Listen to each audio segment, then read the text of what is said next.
saya Raisa, saya dari Fakultas MIPA jurusan Farmasi, untuk tinggalnya itu di kawasan Tanteri. Oke, Kak Raisa, untuk pertanyaan pertama, kira-kira kalau disuruh rate nih Kak, berapa tingkat kepedulian Kakak terhadap lingkungan?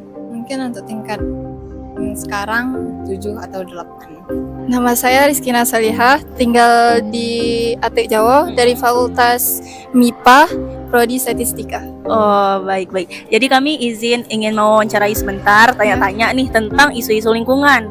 Kebetulan kan kakak tinggal di Atuk Jawa. Sebelumnya untuk diri kakak sendiri nih, kira-kira kalau misalnya di rating atau diskalain dari 1 sampai 10, seberapa tinggi sih kesadaran kakak terhadap lingkungan? Mungkin sekitar 6. 6?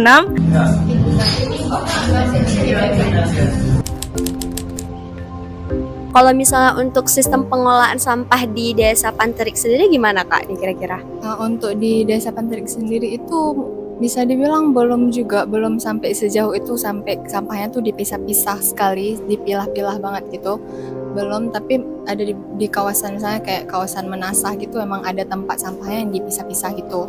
Tapi kebanyakan sih tempat sampahnya tuh cuma satu gitu, nggak dipisah-pisah berdasarkan kategori-kategori sampahnya gitu.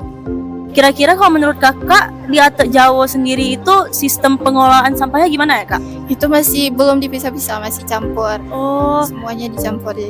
banyak nggak kayak misalnya titik-titik yang seharusnya nggak orang buang sampah di situ, tapi masih ada sampah kayak di rawa-rawa, samping Sungai jalan. biasanya. Oh ya? Ya, dekat-dekat sungai. Tapi sekarang udah dilarang. Oh sudah dilarang. Jadi sekarang udah berkurang ya? Udah agak berkurang. Oh, baik-baik.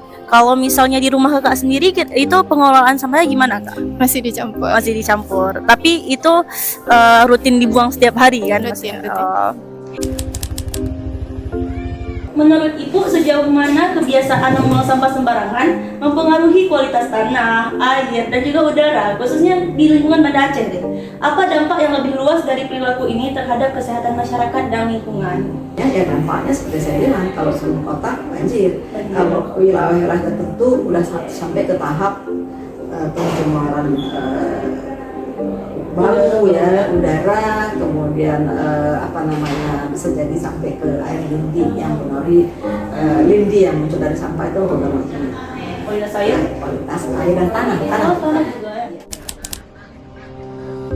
Jadi kalau ini menurut saya pribadi ya, jadi kita kan di organisasi maupun di pemerintah itu memang betul-betul udah mengklaim penuh gitu bagaimana cara kita meminimalisir isu ini.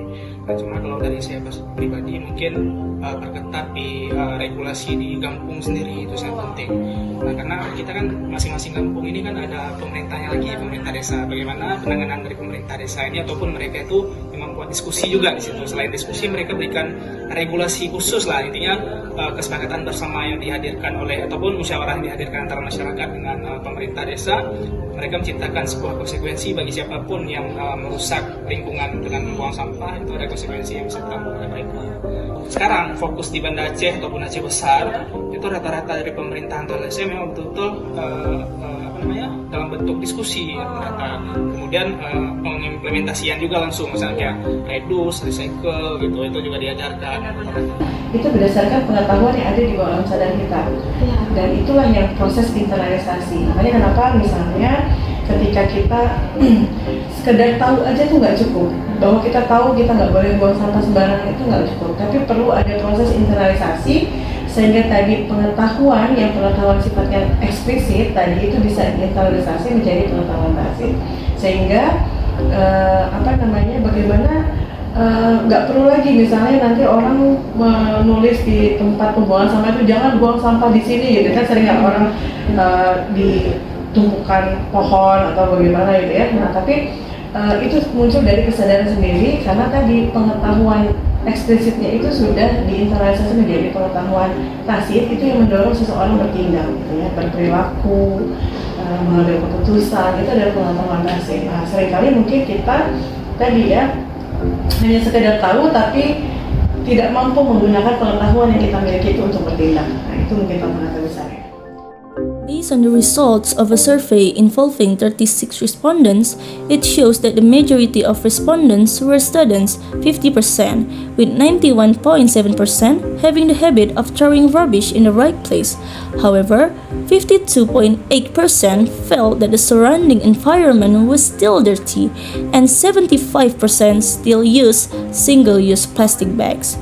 Even though 52.8% already use environmentally friendly products, this figure needs to be increased.